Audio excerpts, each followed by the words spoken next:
أسألك بالله، من أول يوم تخرج تشتغل؟ ايوه، وايش فيها؟ هذه زواجه مش عيد عمر. خلينا يصير طلب الله ترزق لنا ونحصل لنا اقل شيء.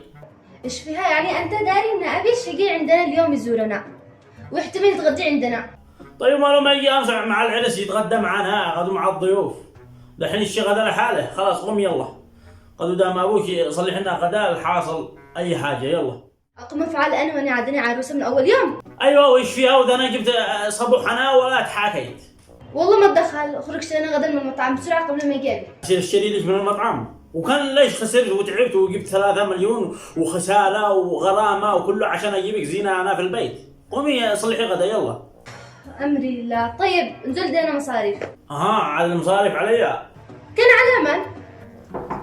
يا الله سمع. هذا كده أبي. هون. افتح الله يا. أوف، الرجال طلع بخيل قوي. الله يعين لا عاد يفضح عند أبي.